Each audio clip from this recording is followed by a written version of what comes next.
Hello बच्चों, कैसे हो आप? उम्मीद है कि आप बहुत अच्छे होंगे।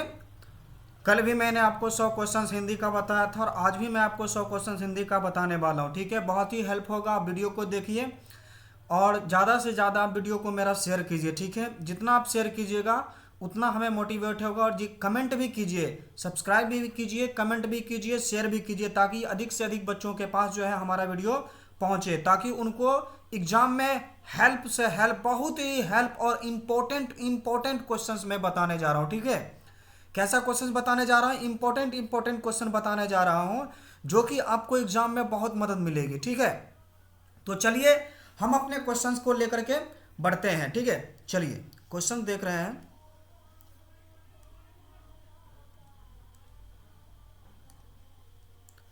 क्वेश्चन फर्स्ट में कह रहा है कि अंतर्मुखी शब्द का विलोम क्या है। अब पूछ रहा है कि अंतर्मुखी शब्द का विलोम क्या है। अंतर्मुखी शब्द का विलोम होता है बहिर्मुखी। कौन सा होता है? बहिर्मुखी। कौन सा होता है? बहिर्मुखी। चलिए अगला सवाल में, दूसरे नंबर पे सवाल जो है उसमें है, जिसे ईश्वर में विश्वास है के लिए एक शब्द क्या होगा। जिसे ईश्वर में विश्वास है, ये पूरा शब्द हो गया, ये पूरा शब्द हो गया। इसका जो है, जो ईश्वर में विश्वास रखता है उनको हम एक शब्द में क्या कह सकते हैं? तो उनको हम कहेंगे आस्तिक। क्या कहेंगे? आस्तिक। ठीक है, चलिए अगला सवाल में कह रहा है कि उगल देना मुहावरा का अर्थ क्या होता है। उगल देना, उगल देना मुहावरा का जो अर्थ है वो क्या होता है? तो वो बोलते हैं गुप्त बात को प्रकट करना। कहीं कहीं सुनते होंगे कि पेट में बात नहीं पचे हो, बोल रही की है, तो वही होता है गुप्त बात को प्रकट करना, यानी कि मुहावरा में उसको बोलिएगा उगल देना। ठीक है, चलिए अगला सवाल में कह रहा है कि आकाश शब्द का पर्यायवाची शब्द क्या है। आकाश शब्द का पर्यायवाची शब्द क्या है? तो यहाँ पे हो जाएगा गगन। गगन गगन गगन, ये देखिए यहाँ पे गलत लिखा हुआ। ठीक है, यहाँ पे एक ऑप्शन आप यहाँ पे ऐड कर लीजिए। एक ऑप्शन आप गगन, क्या ऐड कर दीजिएगा? गगन। गगन जो है वो आपका हो जाएगा विलोम शब्द। एक मिनट रुकिएगा बच्चे, एक मिनट।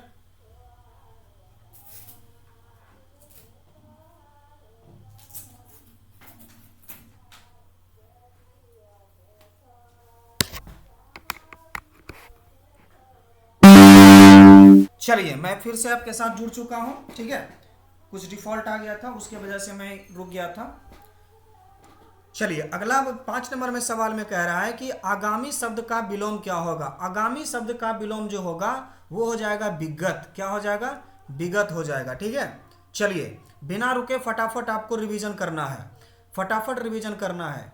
बिना पलक गिराए, बिना पलक गिराए के लिए कौन सा शब्द होगा? बिना पलक गिराए जो है उनके लिए कौन सा शब्द होगा? तो बिना पलक गिराए जो होता है अपलक होता है। अपलक देखिए यहाँ पे है अपलक, अपलक हो गया। चलिए अगला सवाल में कह रहा है कि चिराग तले अंधेरा, लोकोक्तियां का उदाहरण क्या है। चिराग तले अंधेरा होना, चिराग तले अंधेरा होना, अपनी बुराई नहीं दिखती है, अपनी बुराई नहीं दिखती है। ऑप्शन नंबर बी, अपनी बुराई नहीं दिखती है। ठीक है, चलिए अगला सवाल में पूछ रहा है कि त्रिपाद जो है, त्रिपाद, त्रिपाद किस मतलब किस कौन सा समास है? त्रिपाद जो है कौन सा समास है? तो हो जाएगा दिग्गु समास। ठीक है, दिग्गु समास, ऐसा दिग्गु होता है। ठीक है, ऐसे हो गया दिग्गु समास, दिग्गु समास। ठीक है, चलिए अगला सवाल में कह रहा है कि लोगों ने चोर को मारा, लोगों ने जो है चोर को मारा, लोगों ने चोर को मारा। किसको मारा? चोर को मारा। तो ये हो जाएगा कर्म कारक। क्या हो जाएगा? कर्म कारक। अब बोल रहा है कि पयोधर शब्द का संधि विच्छेद क्या है। पयः जोर धर होता है, पयः जोर धर होता है। ठीक है, चलिए अगला सवाल में कह रहा है, आगे चलते हैं। आगे में बोल रहा है कि स्वरों के उच्चारण में लगने वाले समय के आधार पर स्वर वर्ण के कितने भेद होते हैं। स्वर वर्ण के कितने भेद होते हैं? तो वो 3 भेद होते हैं। कितने भेद होते हैं? 3 भेद होते हैं। ठीक है, अब कह रहा है चौ का उच्चारण स्थान क्या है। चौ का उच्चारण स्थान जो है वो तालु है। चौ का उच्चारण स्थान तालु है। ठीक है, निम्नलिखित में से अंततः अंतस्थ व्यंजन, अंतस्थ व्यंजन कौन है? अंतस्थ व्यंजन जो है वो कौन है, वो लौ हो जाएंगे, ये हो जाएंगे लौ। ठीक है, चलिए अगला सवाल में कह रहा है कि एक मात्रिक स्वर जो है, एक मात्रिक स्वर जो है निम्न में से कौन है, तो वो हो जाएंगे हास्य स्वर, हास्य स्वर, हास्य स्वर हो जाएंगे एक मात्रिक स्वर। ठीक है, मुक्ताक्षर, मुक्ताक्षर, मुक्ताक्षर की अंतिम ध्वनि क्या है, मुक्ताक्षर की जो है अंतिम ध्वनि स्वर है, अंतिम ध्वनि स्वर है। यद्यपि, यद्यपि शब्द का संधि विच्छेद क्या होगा, यद्यपि शब्द का जो संधि विच्छेद होगा यदि जोर यपी होगा, यद्य जोर यपी होगा, यदि जोर यपी होगा। ठीक है, यदि जोर, यदि जोर अपी, यदि जोर अपी। ठीक है, चलिए अगली 17 नंबर में कह रहा है कि निम्न में से शुद्ध शब्द कौन है, शुद्ध शब्द जो है वो कौन होंगे, वो ददाची हो जाएंगे, कौन हो जाएंगे, ददाची हो जाएंगे, ददाची। ठीक है, चलिए निम्न में चिन्हों में इकरा उदाहरण कौन है, इकरा उदाहरण देखिए ये हो जाएगा इकरा उदाहरण। ठीक है, ये हो जाएगा इकरा उदाहरण। चलिए त्रो, सब त्रो जो है वो कौन सा व्यंजन है, त्रो जो है वो कौन सा व्यंजन है, तो वो संयुक्त व्यंजन है, संयुक्त व्यंजन है, त्रो जो है वो संयुक्त व्यंजन है। ठीक है, उस विकारी शब्द को क्या कहते हैं, उस विकारी शब्द को क्या कहते हैं, जिसे किसी विशेष वस्तु भाव या जीव के नाम से बोध करते हैं, तो उन्हें हम कहते हैं संज्ञा, क्या कहते हैं, संज्ञा। ठीक है, अगला सवाल, अगला सवाल में पूछ रहा है कि मगम्मा का किसके साथ विवाद था, मगम्मा का जो था वो किसके साथ विवाद था, तो नजम्मा के साथ मगम्मा का विवाद था, मगम्मा का विवाद नजम्मा के साथ था। ठीक है, सतकौड़ी होता किस भाषा की प्रमुख कथाकार है, सतकौड़ी भाषा जो है उड़िया, उड़िया भाषा की प्रमुख कथाकार है। ठीक है, ढाते विश्वास शीर्षक, शीर्षक कहानी में तूफान में किसका घर टूट गया था, किसका घर टूट गया था, तो वो लक्ष्मी जी का जो घर थे, लक्ष्मी का जो घर है वो टूट गया था। ढाटे विश्वास कहानी के तूफान में लक्ष्मी का घर टूट गया था। ठीक है, 24 में कह रहा है कि किसे महसूस हुआ कि पृथ्वी और आकाश के बीच घुटन भरी हुई है, तो वो एहसास हुआ था सीता को, किसको हुआ था, वो हुआ था सीता को। ठीक है, चलिए बिरजू, बिरजू जो है बिरजू की पत्नी का नाम क्या था, बिरजू के पत्नी का नाम क्या था, एक सेकेंड, एक सेकेंड, यहाँ पे मिस्टेक हो रहा है। अच्छा हाँ, ना मिस्टेक नहीं, टाइपिंग मिस्टेक नहीं हुआ है, ये नमनिंग जो है वो मिस्टेक हो गया। ठीक है, नमनिंग मिस्टेक हो गया है, मैं देख लेता हूँ। ठीक है, अगर क्वेश्चन से रिपीट होगा 15 देखिए 15 यहाँ भी है, 14 13 14 15 21 22 23 24 25, यहाँ पे 25 होना चाहिए, तो उन्होंने दे दिया था 15। ठीक है, चलिए कोई बात नहीं, इसको आप 25 मान लीजिए। ठीक है, इसको आप 25 मान लीजिए। बिरजू महाराज की पत्नी का नाम था पुष्पा, क्या नाम था, पुष्पा। ठीक है, नगर शीर्षक पाठ में अमल राज को कितना नंबर कमरा दिखलाने के लिए गया, कितना नंबर कमरा, तो 48 नंबर कमरा जो था वो दिखलाने के लिए गया था, 48 नंबर कमरा दिखलाने के लिए गया था। पहले दिन पापति को क्या मिला, पहले दर्द मतलब पहले दिन पापति को क्या था, तो पहले दिन पापति को बुखार था, पहले दिन पापति को क्या था, तो बुखार था। ठीक है, माँ शीर्षक कहानी में किसने अपने बड़े पुत्र को घर आने के लिए पत्र लिखवाया था, घर आने के लिए पत्र लिखवाया था, तो वो लिखवाए थे माँ जी ने, कौन लिखवाए थे, माँ जी ने पत्र लिखवाए थे अपने बड़े पुत्र को घर आने के लिए। ठीक है, खून की सगाई, खून की सगाई किनकी प्रसिद्ध कहानी है, खून की सगाई जो है वो किनकी प्रसिद्ध कहानी है, तो ईश्वर पेटलीकर की, ईश्वर पेटलीकर की कहानी है। कटक शहर को बाढ़ की चपेट से बचाने के लिए किसने पत्थर का बांध बनवाया था, किसने पत्थर का बांध बनवाया था, तो महाराजा आयाती केसरी ने, महाराजा आयाती केसरी ने बांध बनवाया था पत्थर का। ठीक है, कटक शहर को बचाने के लिए।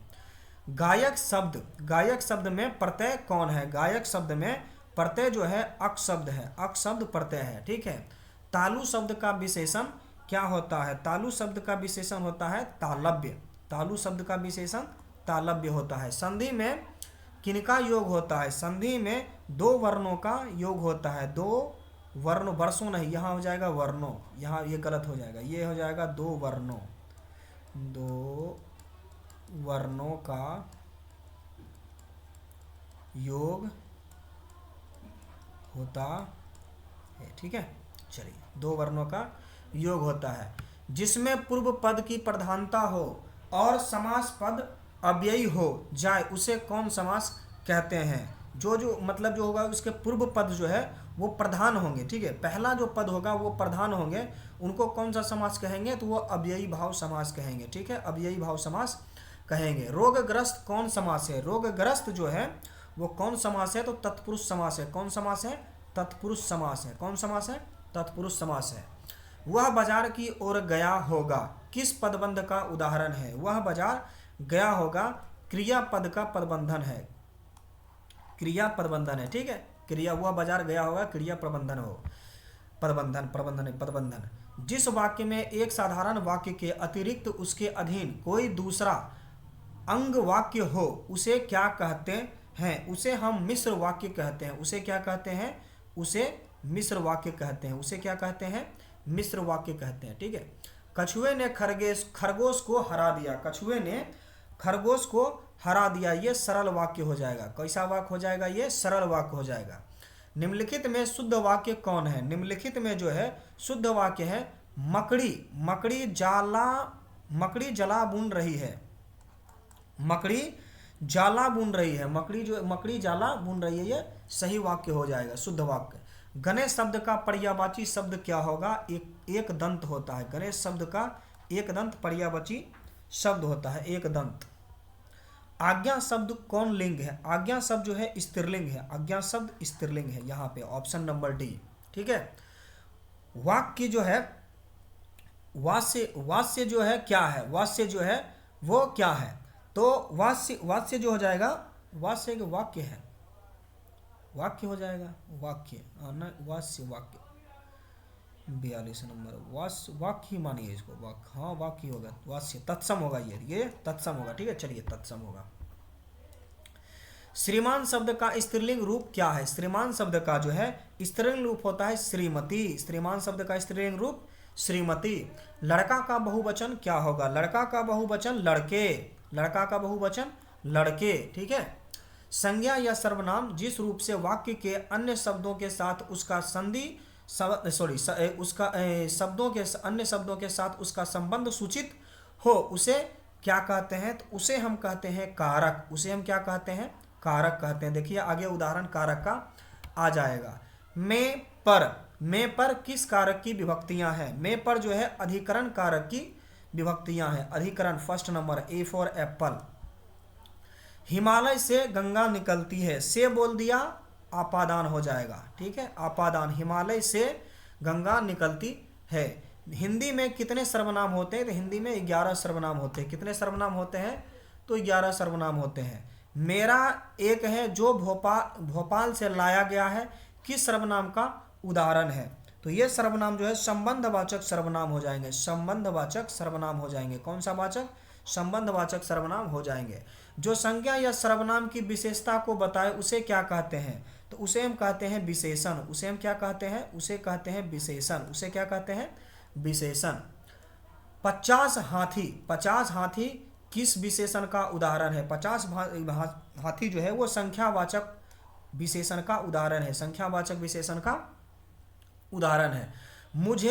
मोहन मुझसे किताब लिखाता है, किस काल का जो है उदाहरण है, तो ये आपका हो जाएगा प्रेरणार्थक क्रिया। किस क्रिया है, प्रेरणार्थक क्रिया है। ये लिखाता है, ये हो जाएगा मतलब पूर्वकालिक हो जाएगा। ठीक है, ये हो जाएगा पूर्वकालिक, प्रेरणार्थक क्रिया हो जाएगा, पूर्वकालिक भी हो जाएगा। ठीक है, सत्यवान 1 वर्ष से अधिक जीवित नहीं रहेगा, किस काल का उदाहरण है, सत्यवान जो है 1 वर्ष से अधिक जीवित नहीं रहेगा, ये हो जाएगा भविष्यत काल, ये हो जाएगा भविष्य काल। क्या हो जाएगा, भविष्य काल। ठीक है, चलिए 54 में कह रहा है ऐसे शब्द जो यौगिक तो होते हैं पर अर्थ के विचार से अपने सामान्य अर्थों को छोड़कर किसी परंपरा से विशेष अर्थ के परिचायक हैं, क्या कहलाते हैं, तो वो कहलाते हैं योगरूढ़ शब्द क्या कहलाते हैं? योगरूढ़ शब्द। ऑप्शन नंबर सी में योगरूढ़ शब्द दिया हुआ। ठीक है, चलिए अनजान शब्द से उपसर्ग क्या है? अनजान शब्द जो है उनमें उपसर्ग क्या है? तो अनजान शब्द में अ उपसर्ग होते हैं। अ, देखिए ऑप्शन नंबर डी में दिया हुआ है अ। ठीक है, अब 56 नंबर में पूछ रहे हैं कि बाबा साहेब भीमराव अंबेडकर का जन्म किस परिवार में हुआ था? तो वो दलित परिवार में हुए थे, वो दलित परिवार में हुए थे। ठीक है, चलिए अब बोल रहे हैं 57 नंबर में कह रहा है कि मैक्स मूलर का जन्म आधुनिक जर्मनी के किस नगर में हुआ था? तो डेसाउ नगर में हुआ था। ठीक है, आधुनिक जर्मनी के डेसाउ में हुआ था। भारत किसकी भूमि है? भारत जो भूमि है वो किसकी भूमि है? तो ब्राह्मण या वैदिक धर्म की भूमि है। ठीक है, ब्राह्मण और वैदिक धर्म की भूमि है भारत। ठीक है, वाराणसी के पास दारिस नमक सोने के सिक्कों से भरा घड़ा किसे मिला था? दारिस नमक सोने के सिक्कों से भरा जो घड़ा था वो किसे मिला था? तो वो जो उनका जो नाम था वो वारेन हेस्टिंगस को मिला था। वारेन हेस्टिंगस को मिला था। ठीक है, वारेन हेस्टिंगस को मिला था। प्रतन मानव का अर्थ क्या होता है? प्रतन मानव का अर्थ होता है प्राचीन मानव। प्राचीन मानव, ऑप्शन नंबर डी, प्राचीन मानव। ठीक है, चलिए अगला सवाल में पूछ रहे हैं कि गुरु नानक ने किस धर्म का प्रवर्तन किया? तो वो सिखों के धर्म का प्रवर्तन किए थे। सिख के धर्म का प्रवर्तन किए थे। कवि घनानंद का वध जो है किसके सैनिकों द्वारा किया गया था? तो वो किया गया था नादिर शाह के सैनिकों के द्वारा किया गया था। किनके द्वारा किया गया था? तो नादिर शाह के सैनिकों के द्वारा किया गया था। संप्रदाय मुक्त कृष्ण भक्त कवि कौन थे? तो वो थे रसखान। वो कौन थे? वो रसखान थे। ठीक है, मेरे बिना तुम प्रभु शीर्षक कविता किसके द्वारा भाषांतरित की गई थी? भाषांतरित जो की गई थी वो धर्मवीर भारती के द्वारा की गई थी। धर्मवीर भारती के द्वारा की गई थी। ठीक है, तुर्की के महाकवि नाजिम हिकमत की कविताओं के अनुवाद किस कवि ने पहला पुस्तक के रूप में किया था? तो वो पहला पुस्तक जो था उनका वो था वारेन डंगवाल। पहला पुस्तक के रूप में वारेन डंगवाल ने किए थे। तुर्की के महाकवि नाजिम हिकमत की कविताओं के अनुवाद जो है किस कवि ने पहल पुस्तिका के रूप में किया था? तो वारेन डंगवाल जी ने किया था। ठीक है, चलिए अगला सवाल में पूछ रहा है कि काव्यत्री अनामिका के पिता का नाम क्या था? काव्यत्री अनामिका का पिता का नाम क्या था? तो Shyamanand Kishore ji. Shyamanand Kishore ji, option number C. Option number C. पंक्ति से उतर जाता है उसका ख किस कविता की पंक्ति है? किस कविता की पंक्ति है? तो अक्षर ज्ञान कविता की ये पंक्तियां हैं। ठीक है, अक्षर ज्ञान। किसके बिना प्राणी को मुक्ति नहीं मिलती है? किसके बिना प्राणी को मुक्ति नहीं मिलती है? गुरु ज्ञान के बिना प्राणी को मुक्ति नहीं मिलती है। A for Apple. प्राणी को मुक्ति जो है गुरु ज्ञान के बिना नहीं मिलती है। घनानंद किस धारा के कवि हैं? घनानंद जो है वो किस धारा के कवि हैं? तो रीति मुक्त धारा के कवि हैं। रीति मुक्त, ऑप्शन नंबर बी, रीति मुक्त धारा के कवि हैं। कवि बद्री नारायण चौधरी प्रेम घन का जन्म किस वर्ष हुआ था? तो 1855 ईस्वी में हुआ था। ठीक है, चलिए गांधी जी को महात्मा की उपाधि रविंद्रनाथ टैगोर जी ने दिया था। रविंद्रनाथ टैगोर जी, सी नंबर ऑप्शन में है। ठीक है, रविंद्रनाथ टैगोर जी ने दिया था। मैं चाहता हूं कि सब देशों की संस्कृतियों की हवा मेरे घर के चारों ओर अधिक से अधिक स्वतंत्र के साथ बहती रहे। यह किसने कहा था? तो यह कहा था महात्मा गांधी जी ने। यह किसने कहा था? तो महात्मा गांधी जी ने कहे थे। ठीक है, श्रम विभाजन और जाति प्रथा शीर्षक पाठ के लेखक का नाम क्या है? तो वो भीमराव अंबेडकर जी हैं। कौन है? भीमराव अंबेडकर जी। ठीक है, चलिए अगला सवाल में कह रहा विष के दांत शीर्षक पाठ की कहानी संग्रह से लिया गया था। विष के दांत तथा अन्य कहानियों से। विष के दांत तथा अन्य कहानियों से लिया गया था। बहादुर शीर्षक पाठ के लेखक के बड़े लड़के का नाम क्या था? तो वो था किशोर। वो क्या था? वो था किशोर। निम्नलिखित में से कौन हिंदी आलोचना के महत्वपूर्ण हस्ताक्षर थे रामविलास शर्मा। ठीक है। मेघदूत का जर्मन पद्यानुवाद जो है किसने किया था? तो उनका नाम था मैक्स मूलर। यहाँ पे है मैक्स मूलर। ठीक है। अगला सवाल 78 नंबर, हजारी प्रसाद द्विवेदी का जन्म किस वर्ष हुआ था? हजारी प्रसाद द्विवेदी का जो जन्म हुआ था वो हुआ था 1907 ईस्वी में। कब हुआ था? तो 1907 ईस्वी में हुआ था। ठीक है। 79 नंबर में, नाखून का बढ़ना मनुष्य की किस वृत्ति का परिमाण है? नाखून का बढ़ना जो है मनुष्य की किस प्रवृत्ति का परिमाण है? तो वो परिमाण कहलाता है पाशविक वृत्ति। ऑप्शन नंबर बी, पाशविक वृत्ति का उदाहरण है। ठीक है। धारा नगरी का कौन सा शासक अपने विधाय अनुराग के लिए इतिहास में प्रसिद्ध है? विधाय अनुराग के लिए इतिहास में प्रसिद्ध है तो परमार शासक भोज। यहाँ पे है परमार शासक भोज जी। ठीक है। ऑप्शन नंबर सी में। चलिए, गुरु नानक की रचनाओं का संग्रह किसने किया था? गुरु नानक की रचनाओं का संग्रह जो किए थे गुरु अर्जुन देव जी ने किए थे। कौन किए थे? गुरु अर्जुन देव जी ने किए थे। ठीक है। यह मुस्लिम हरिजन कोटिन हिंदू वाहिए, यह किस कवि का कथन है? तो रसखान जी का, यह कवि रसखान कवि जी का कथन है। ठीक है। रसखान कवि जी का कथन है। प्रेम आयनी श्रीरधिका शीर्षक कविता में कवि ने माली मालिन किसे कहा था? तो माली मालिन जो राधा और कृष्ण जी को कहे थे, राधा और कृष्ण को माली मालिन कहे थे, माली मालिन कहे थे। ठीक है। स्वदेशी शीर्षक कविता किससे संकलित है? स्वदेशी शीर्षक कविता जो है प्रेम घन सर्वस्व से संकलित है। Option number A.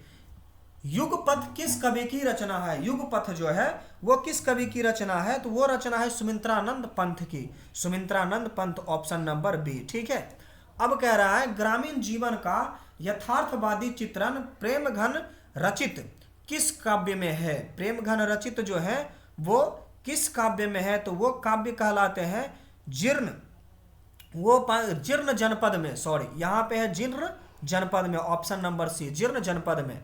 Mir Munshi ने किस कवि का वध किया था? मीर मुंशी ने जो है वो घनानंद कवि थे, उनका वध किया था। वो घनानंद कवि का वध किया था। Option number D. ठीक है। 88 नंबर में कह रहा है कि 30 कोटि संतान नगन तन, यह पंक्ति का शीर्षक का कविता जो है वो है भारत माता। कौन है? भारत माता। निम्न में से कौन कविता भारत में जनतंत्र के उद्देश्य का जयघोष किए थे? जयघोष कौन किए थे? तो वो जनतंत्र का जन्म जो है वो भारत में जनतंत्र के उदय का जयघोष किए थे। एक बूंद सहसा उछली किसकी रचना है? एक बूंद सहसा उछली किसकी रचना है? तो अज्ञ जी की रचना है। लेखक हजारी प्रसाद द्विवेदी ने दयनीय जीव किसे कहा? दयनीय जीव जो है वो अल्पज्ञ पिता को कहा था, अल्पज्ञ के पिता को कहा था दयनीय जीव। ठीक है। चलिए, अगला सवाल में कह रहा है कि किस शासक ने ऐसा सिक्का चलाया जिस पर नगरी लिपि में रामसिंह शब्द अंकित है? रामसिंह शब्द जो है वो अंकित है। तो बादशाह अकबर। ठीक है। चलिए, 93 नंबर में बोल रहे हैं कि चंद्रगुप्त द्वितीय विक्रमादित्य का व्यक्तिगत नाम क्या है? तो उनका व्यक्तिगत नाम जो था देव था। क्या था? देव था। ठीक है। चलिए, अगला सवाल बोल रहा है कि कर्नाटक प्रदेश का श्रवण बेलगोल स्थान किसका प्रसिद्ध तीर्थ स्थल है? तो वो प्रसिद्ध जो है जैनों के जो है प्रसिद्ध स्थल है। तो यहाँ पे है ऑप्शन नंबर डी, जैनों के प्रसिद्ध स्थल। बहादुर शीर्षक पाठ में किसकी कहानी है? बहादुर शीर्षक पाठ में किसकी कहानी है? तो नेपाली जी का कहानी है। तो नेपाली ग्रामीण गोरखा यही हो जाएगा। इनको गांविन भी कहते हैं, गांवई